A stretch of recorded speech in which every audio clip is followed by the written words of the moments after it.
Hey guys! Today I'm going to be doing a book talk for The Burning Maze, the third book in the Trials of Apollo series by Rick Riordan. It's safe to say that if you haven't read any of Rick Riordan's books, excluding the Gang Chronicles, you should be watching this video because I will more than likely spoil you for some aspect of those books. And this is one series I would absolutely hate to spoil anybody on.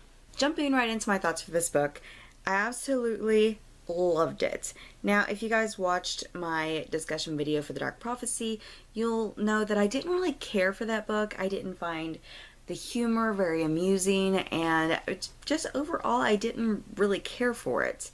I mean, it was still a good book. It still got like a 4 stars for me, but it was just a lot of stuff fell flat. This book more than made up for it. It was fantastic. The humor was spot on. I also really loved how the plot was strung together and that everything didn't end off on a major cliffhanger, because if you guys have read his previous books, you know that cliffhangers are like Rick Riordan's favorite things to do to us. We get introduced to the final emperor, which I saw coming a mile away, as Julius Caesar, because to me he's one of the most well-known emperors. I didn't expect him to be going by the name Caligula. I'm pretty sure that's how you pronounce it. So that was an interesting fact about his past to learn. We also have the talking horse in Citas, and I'm pretty sure I am saying his name completely wrong. Then we have the Sibyl, or the Oracle of this book, and I'm not even going to try to pronounce her name. Then we have Medea, which is a returning character, but I'm adding her to like the list of new characters because I can't remember what book we saw her in last and what she did. I know her and Piper have like this, you know, history, but other than that, I really don't know anything, you know, about their relationship. And then my favorite new character is Crest. And he's one of the new kind of monsters, and I'm blanking on what they're called, but I imagine him as a very white, like cute, half human, half big-eared mouse kind of creature. And I can't really describe it right, but it's so freaking adorable in my mind, and I just really love him, which made the ending 10 times sadder in this book than it needed to be. I also really love the character development that Apollo went through in this book. I mean, he went through little bits of character development through the first 2 books, but you could really see it in this book, not only in the way he started treating people, but also in the things he was willing to do to protect his friends. I really hope we get to see more of that side of Apollo. And we also get to learn a lot about Meg in this book, not only about her past, but also about her father and his work. And I really love how at the end of the book, the Dryads actually rebuild her childhood home. Not exactly a replica, but it was the closest she would ever get.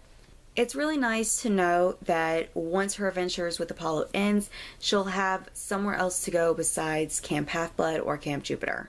And one of the most unimportant, but I think most interesting facts we learn about Meg in this book is the fact that she's a demigod, but she can't translate Greek. Another thing we learn about Meg is the fact that she's a descendant of this ancient race of human botanists that have been trying to reincarnate these ancient dryads that are called Milai.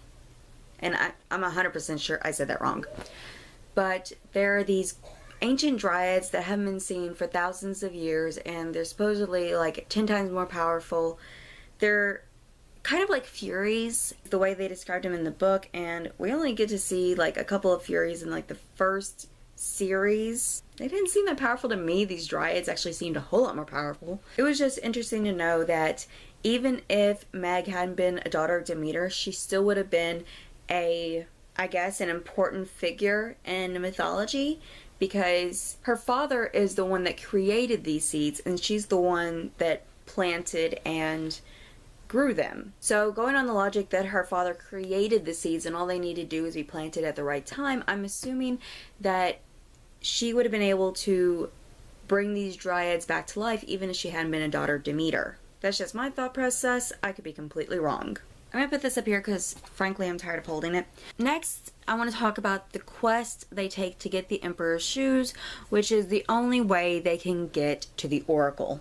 Now, this quest already started off pretty rocky because they were going to get the help of Piper and Jason, and those two kind of broke up, which is something I didn't see coming, but I understand it after Piper explains it later on. I mean, I completely get it, but I also feel like there was still a lot of feelings there. So this quest to get his shoes, I would like to say, is the most ridiculous quest our heroes have ever gone on.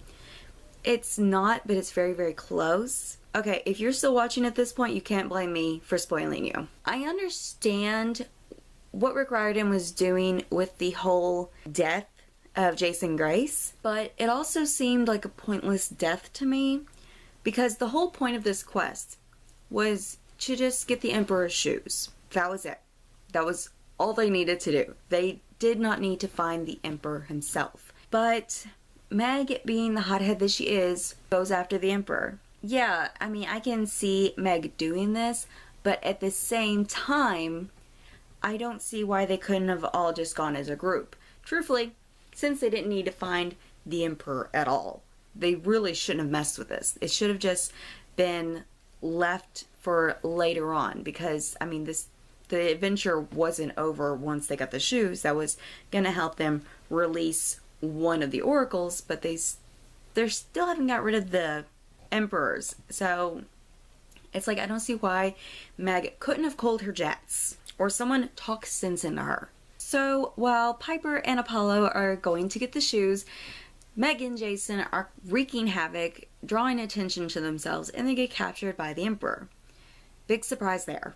But after Jason causes an explosion, he causes a diversion to make sure that all of them get away. And that's fine and all. Like I said, they didn't need to be in the situation to begin with, so I kind of blame this on Meg. It's just the thing of how he died that I have more of a problem with, where he just got stabbed in the back and croaked. I mean, I can see why that'd kill somebody, don't get me wrong. It's just the fact that he turned his gaze off of his enemy long enough to actually get stabbed in the back. I mean, I can see Jason doing that because it's Jason, but at the same time, it's like, really, dude? And I really like his last words to Apollo. It was just remember. And I believe he meant that in remembering, you know, his project for the temples, for the gods in both camps, but I also felt that he meant remember what it means to be human. And this could be the main reason Jason Grace had to die, was so that we would see a whole bunch of character development from Apollo. And I will agree that we saw a bunch of character development in the ending part of the book after Jason dies, and I feel like we're going to see a whole bunch more in the last two books. Because even though Apollo stabbed himself right before Jason causes the explosion, you know, just to divert attention long enough for his friends to escape, their venties, he knew that he wasn't going to die that way because the sorcerers needed him to die in a specific way. So he pretty much knew that even if he stabbed himself, he wasn't going to die. So even though that shows sacrifice in a sense, it's like at the same time, it's like you knew you weren't going to die. It's like if you think you were going to die and you still do it, that is true sacrifice. When you know you're not going to die, that's no. For Apollo, it was sacrifice because it's Apollo. When does he ever do anything like that? I mean, he hates pain with a passion. When we get to Apollo's prophecy, this was very odd, and I wrote it down because I wasn't exactly sure like how it was supposed to be read. I mean, the way it's written in the book, it's like two separate columns, and I wasn't sure if it was supposed to read one column than the other, or if you were supposed to read it from side to side. I do like the little clue that it leaves that they had to talk to Bellinona's daughter. And there's been a few people that have said that in the Heroes of Olympus series, when I think it was Hera told Reyna that no human, was it human or demigod? It was one of those two couldn't heal her heart. And there's been a lot of rumors going around that since Apollo's technically a god, he'll be the one to heal her heart. And truthfully, if that actually happens, unless there's something that makes it possible for Raina to be with Apollo for a long time after this, I don't want this to happen, because I feel like Raina's been through enough and she doesn't need to have her heart healed by a playboy god and then left in the dust once he becomes a god again. So I'm kind of in the middle of wanting this to happen and completely dreading it if it does happen. But it is an interesting theory to think about. Ooh, another thing we learned in this book, through this entire book, or the majority of the book, Grover is leading Apollo and Meg where they need to be. And in the end, he ends up saying he's going to go back to Camp Half-Blood because he's been gone for years. And that made me think, I was like, wait, we didn't see Grover during the Heroes of Olympus series. I can't remember how long he had been gone before that series started. And truthfully, once this series is complete, I'm going to be rereading all of the books, and I'm going to be piecing a lot more things together, and I'm going to try to form like a timeline of when events happen, because I love this series so much and I just want to know like those little aspects of it. But it's hard to believe that Grover's been gone for years. Then we have the end of the book when Apollo and Meg are going to meet Piper at the airstrip. This is her family's last trip on this plane before they have to, you know, give up all the luxuries of their lifestyle. You know, and this, I'm not sure, is going to be like a permanent thing. It may go away once they get rid of the emperors. And I hope it does, just for the mental health of her father. But at the same time, I don't know, I'm kind of up in the air about that because I think Piper's happier. But anyways, instead of her and her father taking the plane, they're giving it to Apollo and Meg so they can fly back to Camp Jupiter and take Jason's body with them, along with all of his projects for the camps. And when this comes up, of course, we have to have a little cameo from Leo, because Leo never got to say goodbye to Jason. He didn't know that he died, and it's kind of odd that Leo just showed up out of the blue like this, but at the same time, I'm kind of happy he did, because yes, it was a very heart-wrenching moment, but at the same time, it's like they needed that closure, and we needed that closure, because I feel like we're not going to see Leo maybe like 1 or 2 times later on in the series, and it would have been just too awkward to bring it up because things are going to really get heated up, I feel, in the last 2 books. But we really did need to see this moment now while it was all still fresh and everything. I guess it's kind of like ripping off a band-aid, but really, we ripped this band-aid off like 3 or 4 times already. Can we stop ripping it off? I have a feeling in the next book we're going to rip it off 20 times too. In all honesty, and this may seem heartless to a lot of you, but I cried more when Crest died than when Jason died. Now, actually, I didn't cry at all when Jason died. I mean, I didn't really feel much of anything. I mean, Jason's never been my favorite character, but I've never wanted him to die. I mean, in fact, if it wasn't for the fact that we learned so much more about Piper throughout the book and her feelings and such, I feel like she would have been the one to die, and I would have been okay with that, because Piper is like my least favorite character of all of them from the Heroes of Olympus series. But I didn't want any of them to die, don't get me wrong. I prefer them all to be alive. One of those 2 was going to die, like the prophecy the Sybil gave them said. I pretty much knew it was going to be Jason, because we hadn't learned anything new about him, really. Except for this project he's working on, which we knew was going to be a work in progress after the Heroes of Olympus series. So I did start to cry about his death once everything had calmed down, and we were just able to see everybody reacting to his death. I mean, to me, that's more heart-wrenching than the actual death. Well, that's pretty much everything I had lined up to say. I do have a few tabs in this book, so I'm going to go through them real quick. I have only 5, and 2 of them are yellow, which means I didn't really care for these things, and then the green ones are things that was kind of like a WTF moment. The first thing I have here is the fact that it was very annoying that even though this is considered a middle grade book, I don't see why it's not considered young adult, but I had to look up so many words. This was less than 100 pages in, And I had to look up at least a dozen words. And that was so annoying. And I was like, this is middle grade. I was like, can we get a few simpler words than these words that I've never heard of? I mean, I understand like names and locations and stuff like that having to be like words I've never heard of before because, you know, we're talking about mythology here in the past, like thousands of years ago in the past. It's like these words, there were much simpler words that could have been used that mean the exact same thing. And it just annoyed me that I had to use the dictionary for such simple words. So that was very, very irritating. I mean, this book still got a 5 stars from me, so it wasn't irritating enough to drop my rating, but it was still very irritating.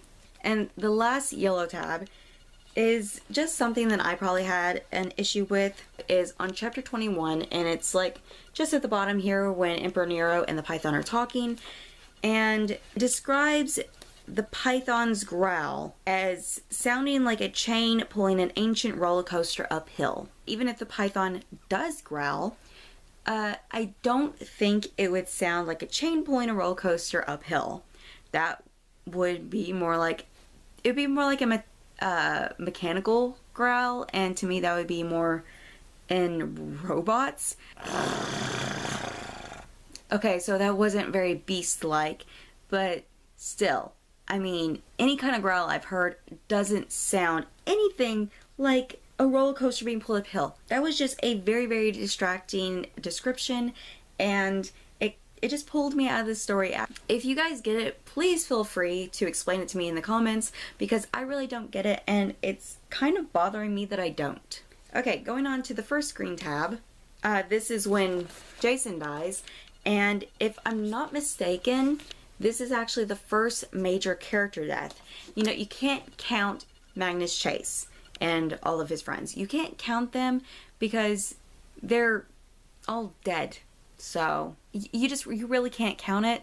But I mean, correct me if I'm wrong, but I do think Jason Grace is like the first major character death. Let's see, second green tab. Apollo having a little conversation with the Styx, and she brings up the fact that it's more broken promises, and I believe that Apollo only promised on the Styx once, so I don't see where she's getting this more broken promises, because he didn't swear on the Styx. If he does, it counts as a promise swore on her. As far as I know, I mean, there hasn't been any other since that first one that he broke. And then the Styx tells Apollo, "There will be more deaths. My wrath will spare no one close to you until amends are made. Enjoy your time as immortal, Apollo." So, is that her basically admitting to killing Jason and Crest? Because if so, that's more evil than I ever thought the Styx would get. In the short run, yes, that's making Apollo pay because he is immortal and he has to, you know, emotionally deal with this stuff when he's not used to it. But it's like once he's a god again, hopefully it'll still bother him, but it might not. If it does end up bothering him in the long run, I don't want to say it was worth the death of Jason and Crest, but I don't know. It depends on who else she kills before this series is over. Because now I feel like a bad person for saying that it could be worth it if it develops Apollo as a better character. But the main reason I marked this part with the Styx is the fact that it alludes to more deaths to come. And I am really, really hoping that she does not touch my babies, Nico and Will. I mean, I don't think that Percy and Annabeth will die, or even Grover, but Nico and Will are kind of still up in the air because Nico is a semi-regular feature in Camp Jupiter since that's where his sister is. So he's not out of the line of fire. If Nico dies, you guys will just put me in Hades with him. But that brings me to our last green tab when Leo shows up and they're having to explain to him where Jason is.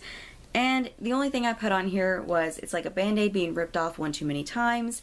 And this is like the third time that this band-aid has been ripped off. It's like, can we stop? I understand that everyone needs to know about Jason's death, and oh my god, I just remembered that they haven't told Thalia yet. Oh my god, oh my god, that's probably gonna happen in the next book, and oh my god.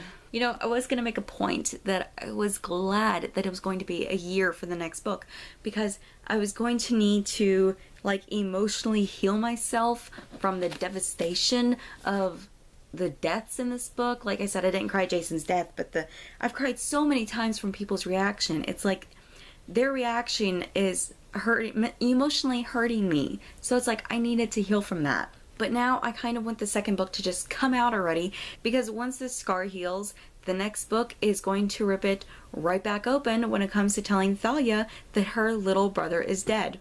I'm not sure I can deal with that. I'm already starting to tear up just thinking about that. Okay, so I've been talking for like the last 47 minutes, so I'm very sorry if this video is like 20-30 minutes long. I'm gonna try to cut out as much as I can and make it like at the most 15 minutes long. Yeah, I'm sorry in advance if that doesn't happen. I gave this book a 5 out of 5 stars. It's my favorite book in the trilogy yet, and I have high hopes for the last 2 books. And I am also very, very sad because this is the halfway point over and done with. That means we only have 2 Rick Riordan books left, and there will be no more. Those are all my thoughts, feelings, and a couple of theories about what I think is to come. You guys should let me know if you have any theories about what's going to happen in the final 2 books in the comments, because I know there has to be like at least a half a dozen things that could allude to more that I missed. But that's it for this video. Thank you guys so much for watching, and I'll see you next time. Bye!